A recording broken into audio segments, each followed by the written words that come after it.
In this video, we're going to be talking about one of the most fundamental functions here in Pixel Creator Pro, and that is our Add Aperture tool. Now, when we're using Add Aperture, what we're really doing is adding an image layer to the layout that we're working with. And any selection can be turned into an aperture. And there's lots of different ways to make selections here in Photoshop, and that's what we're going to show you here so you understand all the options that are available to you. So first things first, let's go ahead and simply make a selection. And when I choose Add Aperture, you'll see what it does. It simply creates a new layer called Image Box 1. It fills my selected area with whatever my current foreground color is. And additionally, it adds a layer mask based on the selection that I had made. And then it removes the selection so that selection is no longer present. Now I'm going to go ahead and make another selection and choose Add Aperture again. And you see what it does this time. It just simply adds another layer. Of this kind, it automatically numbers it to Image Box 02. Now this is significant because when we go to populate this layout at a later point, Pixel Creator Pro is going to populate the layout by the layer name. So Image Box 1 will be populated before Image Box 2. Okay, so that's pretty straightforward stuff so far. One of the reasons that I have my color panel open and available to me here in Photoshop is because as I hover over this, you can see it changes to an eyedropper. And so I could quickly pick a different foreground color with just one click of the mouse, come back over here, grab my selection tool, and once again choose Add Aperture to create a new image opening. Now remember, I said any selection can be converted into an aperture. And so there's lots of options when it comes to making selections. So for example, I could use my elliptical marquee tool and choose Add Aperture, and I would get an image opening that is oval shaped instead of rectangular. So that could be useful. Another thing that we can do is when we're talking about selections is we have other options. Up here in Photoshop, we have these different options up here depending on the tool that's currently selected. So for example, I could choose a different style. So if I wanted a fixed size selection of, say, I want a selection of 4 inches by 4 inches, I could just type that value in, and anywhere I click in my document, I would get a square that is exactly 4 inches by 4 inches. So there's oftentimes that could be very useful. Likewise, even if I change to my elliptical marquee tool, go back to my fixed size, and again I do the same thing. This time we'll do 3 inches by 3 inches, and I'm simply going to click in my document, and when I choose Add Aperture, I would get an image opening that is exactly 3 inches around. So that could be quite useful. So let's say, for example, I'm a sports photographer. I do a lot of sports photography, and I want to create a template that I can add images to that exactly 3 inches in diameter because I want to make 3-inch buttons. You know, you get the soccer buttons. You make 3-inch buttons. So there's a lot of practical uses for exact dimensions when it comes to image openings. So that's just kind of one example. Now, there's another option which gives us a fixed ratio. So let's say I wanted to create an image opening that had a ratio of 4:6. It wasn't actually 4 inches by 6 inches, but it had that same ratio. So as I click and drag, this image opening that I'm dragging happens to be an oval, but it is in a 4:6 aspect ratio. If I switch back over here to rectangular, and again I go back to fixed ratio and do 4:6, I can click and drag, and every image opening would be a 4:6 ratio. You also notice these little arrow keys. We can switch back and forth, and so now I have a horizontal image opening that has a 4:6 ratio. So some people are real sticklers. They want all their image openings and the layouts to be a 4:6 ratio or a 4:3 ratio.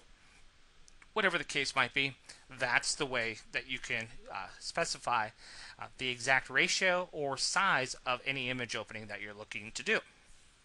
That's another option. You'll notice another option up here is the feather option. It's not an option that I use a lot, but it is available to us, so I do want to talk about it. And I want to show you what feathering might do for you. So when I grab my elliptical marquee tool and I add a feather of 100, I can click and drag, and when I choose Add Aperture, what's going to happen is the edges of that oval shape is going to have a feather to it. The problem with using the feather option is it's difficult to know what a 100 pixel feather, what effect that may have.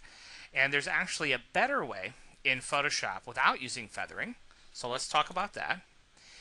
To be able to view, if I want to feather an image opening, to be able to view the amount of feathering that's going to take place before I actually create the image opening.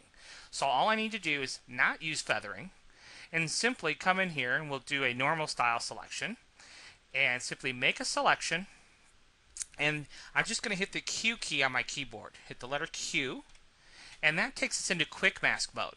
And then I can go to filter, blur, Gaussian blur, and then when I apply a feather to this, a radius to it, see, I can actually see the amount of feathering it's going to happen, and I can actually scale out here, and I can get a little preview here as well, but I can also preview it here in my actual document. So then when I know I'm happy with the amount of feathering, then I can go ahead and apply that amount of feathering. So that's just another option using that quick mask mode. And you can enter and exit quick mask mode simply by hitting the Q key on the keyboard. That's the most productive way. And there's also a little icon here in the bottom of Photoshop in your tools panel where you can click on that, and that turns on and off feathering as well. Okay? So just a couple options there. Now, you wouldn't think that such a basic function has 1,001 options, but that's one of the great benefits of Photoshop, but also one of the frustrations perhaps of Photoshop as well.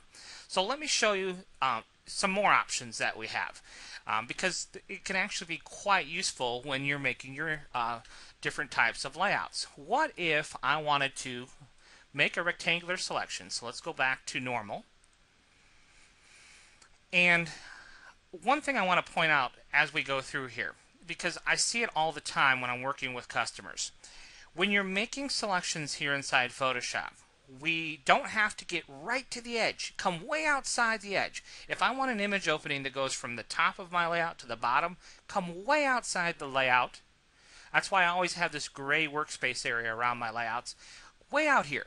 And when we click and drag, by default, that selection is going to snap to the document bounds. So I started way out here at the top, and I'm coming way down to the bottom, and I know that that selection is going to take up the entire canvas from top to bottom. Oftentimes I see people trying to just come right to the edge of the document, and then they're not quite to the edge of the document and wonder why their layouts don't look so nice. So just make a basic rectangle, and while I still have my selection present, there's some other options up here in the options. See, I could add to selection, subtract from selection, or I could intersect with the selection. So let's just start with some basic options. Generally speaking, while these buttons are here, don't get in the habit of using those buttons. Understand the basics of Photoshop because you're going to be so much more productive. We can add to a selection by holding our Shift key. Watch this cursor, right where my cursor is. Watch this. I hold down my Shift key. Watch what happens. See that tiny little plus? That is going to add whatever selection I make next will be added to what I currently have selected. If I hold down my Alt key or Option key for you Mac folks, it is going to subtract from that selection. Okay? So there's practical uses for both. So for this example, I want to take away a bit of this image opening. So I'm just going to hold down my Alt key, and I'm going to click and drag. Okay, so I still have not released my mouse, and now I want to actually pick up this new selection that I just created, and I want to move it. Now I haven't let go of my mouse button yet. How do I pick up this selection and move it? Well, this is the other piece to the puzzle. Again, basic Photoshop stuff here, but it's important to understand. If I hold down my space bar, I get to pick it up and move it. So that can actually be quite useful. Now, once I'm happy with its placement, I let go of my space bar, and now I can't move that selection. But if I hit my space bar again, of course, I could move this selection. Okay, so as I let go, now you can see that I've actually subtracted a piece of my original rectangle. Now, what happens when I choose Add Aperture? You can see, now I've created, just by doing something so basic, I've actually created a little bit of visual interest for this image opening. Because now when I populate this image opening, it's actually going to have a little gap in the image. So the image is going to fill up top to bottom, left to right, but there's going to be a little gap where the image doesn't show. And that can add some visual interest to my layouts. Now, let's look at a couple more examples when we're making selections, and they just kind of get your creative mind thinking. So let's say I'm doing a layout for a baby album, okay? And I want to create a moon shape. What I would do is grab my elliptical marquee tool here inside Photoshop, and as I click and drag, if I hold my Shift key down while I'm making a selection, it's going to snap my oval or my ellipse to a perfect circle. Okay, and we all know that the moon is basically more or less round, a perfect circle, not an oval shape.